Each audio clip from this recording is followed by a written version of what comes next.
काजू साहब के बयान पे सियासी बवाल है, लेकिन सियासी बवाल से भी जो महत्वपूर्ण मसला है, मुद्दा है, जो बात है वो है आम लोगों के मन में जो न्यायपालिका को लेके सवाल उठेंगे, उस सवाल का जवाब कौन देगा?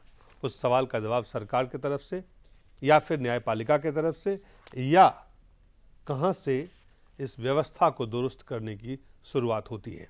व्यवस्था में घुन है, तो मानना है जो स्थिति बता रहे हैं काजू साहब की, जिस तरह से चीज़ें हुई है, जो बात जस्टिस भगवती प्रसाद साहब बता रहे हैं, इससे लगता है कि कहीं ना कहीं व्यवस्था में आमूल चूक परिवर्तन का समय है। देखिए, जैसी हमारी पॉलिटी है, राजनीतिक व्यवस्था जैसी है, वैसे ही न्यायपालिका, राजनीतिक व्यवस्था का प्रतिबिंब आप इसमें देख सकते हैं।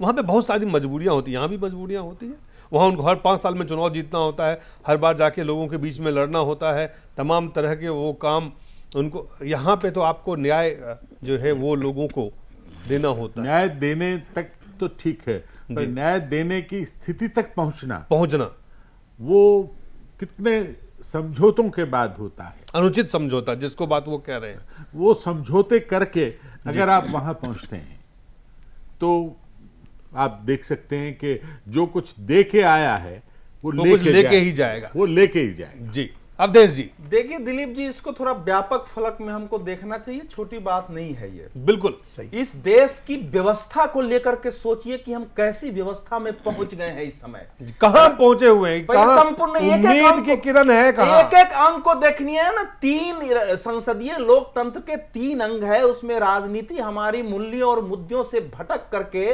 विचारों से अलग होकर के सिर्फ सत्तावादी होकर के रह गई है, और जो नेता की भाषा के अनुसार जो बोलेगा वही राजनीति में रह सकता है। आज असर्ट करने वाले, मूल्यों मुद्दों की बात उठाने वाले, ईमानदारी से सच्चाई बोलने वाले राजनीति में नहीं रहेंगे, जबकि संपूर्ण देश का नेतृत्व राजनीति में करना है। यह हालत राजनीति की हो गई है। प्रशासन को देखिए तो प्रशासन के संस्कार में ही कामचोरी, भ्रष्टाचारी और साथ ही साथ चमचागिरी है जो सरकार आती है। तो ये आपकी प्रशासन की हालत है। और न्यायपालिका में अगर अयोग्य और बेईमान और ऐसे लोग आ रहे हैं, जो कि अभी आपके 2 सुप्रीम कोर्ट जजों के खिलाफ आरोप है, बालकृष्णन और सबरवाल के खिलाफ, जिनकी जांच भी हो रही है, तो ये हालत हो गई है। मतलब हमारा संपूर्ण व्यवस्था सड़ गया है। मैं बार बार कह रहा हूं कि इस देश में व्यवस्था परिवर्तन की जरूरत है, खड़ा होना पड़ेगा। हम पत्रकारों को भी, देश के नागरिकों को भी यह स्थिति समझनी पड़ेगी। काटजू ने जो कहा है, चूंकि मैं काटजू को जब कई बार हमारी बहस हुई है, जानता हूं कई बार वो जो आरोप लगा रहे हैं उसको प्रमाणित करना कठिन है, लेकिन सब जानते हैं। हालांकि नरसिंह राव ने कोलोजियम बनाकर यही काम किया था कि जुडिशियरी में राजनीतिक हस्तक्षेप नहीं हो, इसीलिए वो बना था। 9 जजों की बेंच ने फैसला दिया और सरकार ने उसको स्वीकार किया 1993 में। लेकिन आज वही जो है वही भ्रष्टाचार का आधार बन गया। तो आप करेंगे क्या? हमारा भारत आज ऐसी अवस्था में पहुंच गया है कि जहां आप हाथ डालेंगे वहीं आपको सनाथ नजर आ रहा है। ये इस कथन का निष्कर्ष है। और फिर ये सोचना ये पड़ेगा कि इसको कैसे ठीक किया जाए, दुरुस्त किया जाए। इस देश के लोकतंत्र को, न्यायपालिका को और प्रशासन को कैसे जनापेक्षी, जन अभिमुखी बनाया जाए, ये मूल प्रश्न है। ये घटना को लेकर के हम केवल उस पर जाए नहीं है, लेकिन हल्ला करने वाले संसद में उनकी दृष्टि नहीं है, क्योंकि वो स्वयं जानते हैं वो कितने कमजोर हैं। अखबारों में लिखने वाले, उनकी लंबी दृष्टि नहीं। हम सब बहस करने वाले बहसवीर यहां से उठ जाएंगे। होगा क्या? प्रश्न ये है। सुनील चोपड़ा जी, जाते कहां है, यहां से आगे क्या? सवाल ये है, आगे तो लंबी बात है और मैं बिल्कुल इनसे सहमत कर लीजिए। इस मामले में आप एक दूसरे के बयान पर बवाल कर लें, आप उसको कंडेम कर लें, लेकिन यहां से आगे की तरफ आगे का रास्ता यह है कि जुडिशियल कमीशन की मांग है। जुडिशियल कमीशन तक तो आप जाइए। मेरी समझ नहीं है कि जुडिशियल कमीशन की जो बात है उसमें उससे चीजें दुरुस्त हो सकती है। देखिए, कमीशन नाम कहां से चला? ब्रिटिश। कोई काम नहीं करना हो, कमीशन बना दीजिए।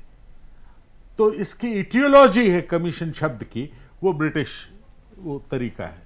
वरना जज बनाने के लिए आप कोई भी तरीका अपना लें, यानी अमेरिकन तरीका अपना लें, जहां जज का पूरा इलेक्शन होता है, पूरी की पूरी जो है इलेक्शन भी होता है वहां को जजेस का, और जज की पूरी जन्म पत्री उसको दिखा दी जाती है जी। वो करेंगे तो शायद आपको जज मिलेंगे नहीं, क्योंकि सबकी जन्म पत्रियों में कुछ न कुछ ऐसा होगा। इस देश को ये सोचना पड़ेगा कि ये जो सामंती आचरण हमारा है कि व्यवस्था के खिलाफ तब तक नहीं बोलेंगे जब तक व्यवस्था में है, ये छोड़ना पड़ेगा।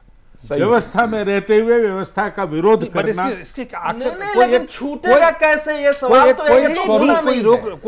कोई एक रास्ता तो अपना होना। देखिए, कोई रास्ता फुल प्रूफ नहीं होता जी। ट्रायल एंड एरर एक चीज है जो की जाती है, अगर गलत है तो हटा दीजिए। कॉलेजियम सिस्टम पूरा, जितनी जो न्याय व्यवस्था, वकील, बड़े वकील ये जो है वो इसके खिलाफ बोलते हैं, पर जब प्रस्ताव पास करने का सवाल आता है तो बार काउंसिल ऑफ इंडिया ने कहा नहीं, कॉलेजियम सिस्टम रहना चाहिए। क्यों? क्योंकि बार काउंसिल ऑफ इंडिया के सदस्य जजों से मिलते जुलते रहते हैं जी। वही सामंती आचरण। तो ये सब करने के लिए चूंकि कानून पॉलिटी बनाती है, तो जो राजनीतिक व्यवस्था है जी, उसको ये समझना पड़ेगा कि देश को ठीक से चलाने के लिए जी। एक सुदृढ़ राजनीतिक व्यवस्था देनी चाहिए। ठीक जैसे कानून बना दिया हमने इस बात का, कानूनों से देश नहीं चलता। अगर सिर्फ कानून से देश चलता तो दामिनी के बाद कोई रेप होने नहीं चाहिए थे, पर आज उत्तर प्रदेश के गवर्नर कहते हैं कि भगवान भी नहीं रोक सकता। तो फिर देश का कानून कैसे रोकेगा उसको, अगर भगवान नहीं रोक सकता? तो ऐसी व्यवस्थाओं के लिए एक मैच्योरिटी, जो समाज में अब हर बात सड़क पे आके धरने करेंगे, प्रदर्शन करेंगे, उससे देश नहीं चल सकता। देश ठोस चिंतन से चलेगा। नहीं, धरना प्रदर्शन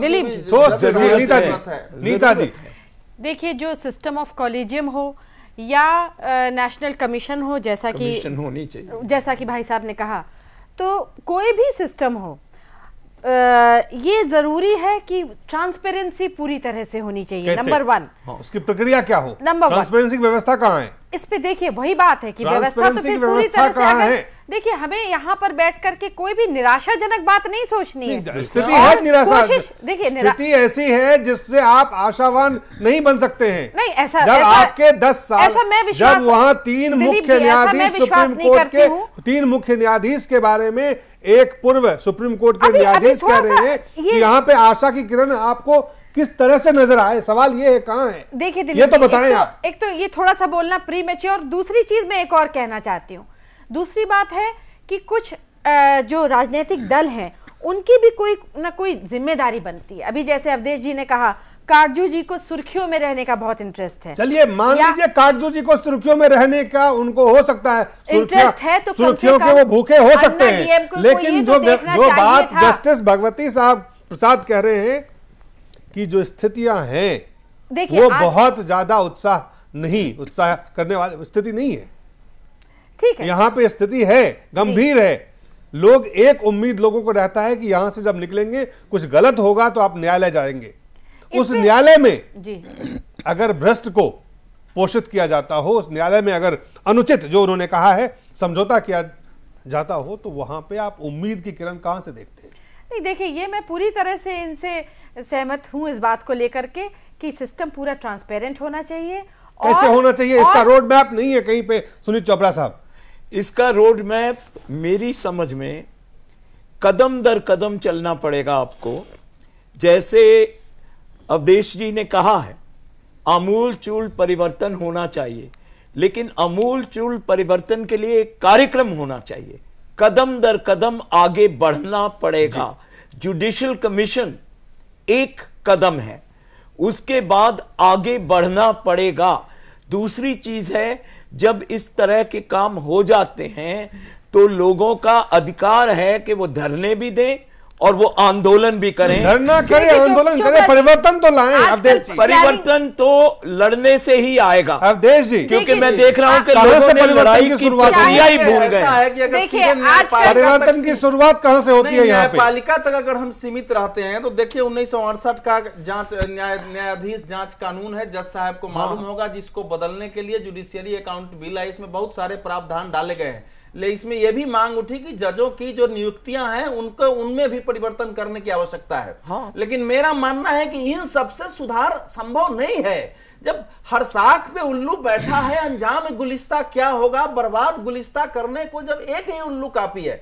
वो सामंती शब्द का प्रयोग करते हैं, मैं उसको भारतीय संदर्भ में प्रयोग नहीं करता हूं जानबूझ के, क्योंकि मैं मानता नहीं हूं कि उस रूप में फ्यूडलिज्म कभी भारत में था। लेकिन शुरुआत कहां से करेंगे आप? तो संसदीय लोकतंत्र में कुछ यही सवाल है कि शुरुआत कौन करेगा और कहां से होगा? नंदकिशोर जी, शुरुआत तो स्कूलों से चरित्र देने से बनेगा। चलिए, चरित्र निर्माण करने के लिए आपको करेज जब भी आएगा जब कन्विक्शन का। चलिए, गांधी जी ने सुविधा के रास्ते पे चलेंगे।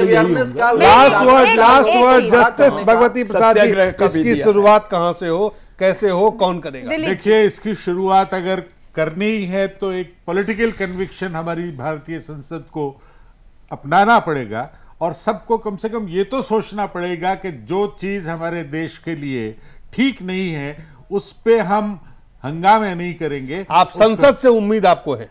देखिए, उसके अलावा और कोई व्यवस्था दे नहीं सकता। और कोई व्यवस्था देगा कौन? जुडिशियरी के अंदर कोई इस तरह की चीज नहीं। देखिए, जुडिशियरी अपने आप में कुछ भी इवॉल्व नहीं कर सकती फैसले तय करने के अलावा। कोई प्रक्रिया इस तरह की नहीं बना सकती, वो नहीं कर सकते, वो नहीं चलने वाला है, वो नहीं चलने वाला। देखिए, आप ऐसी बात कर रहे हैं, सारे अंग्रेजों के बनाए हुए कानून, अंग्रेजों के बनाए हुए न्यायालय के नियम हम लेके ढो रहे हैं। इस समय गांधी जी ने कहा कि अगर इन न्यायालयों, हमारे देश के न्यायालयों का नाश हो जाए, उस दिन मैं सबसे पहले खुश होऊंगा कि नीता जी, देखिए, परेशान करते हैं। हर बात को संसद पे टाल देना या राजनीतिज्ञों के ऊपर टाल देना। अब मैं तो ये भी कहती हूँ कि प्रत्येक व्यक्ति को एक मॉरल रिस्पॉन्सिबिलिटी भी होनी चाहिए। काटजू जी को यदि ऐसी कोई बात बहुत सारे सवाल है, पहले ये बात बोलनी जवाब चाहिए। कहाँ पे है? जवाब कौन देगा? जवाब जनता के बीच से आएगा और कहां से आएगा? जनता के बीच से जवाब आएगा। आपको लगता है? आशावादी आपका जस्टिस भगवती प्रसाद जी, नंदकिशोर जी, अवधेश जी, नीता जी, सुनील चोपड़ा जी, आप सबका बहुत बहुत धन्यवाद।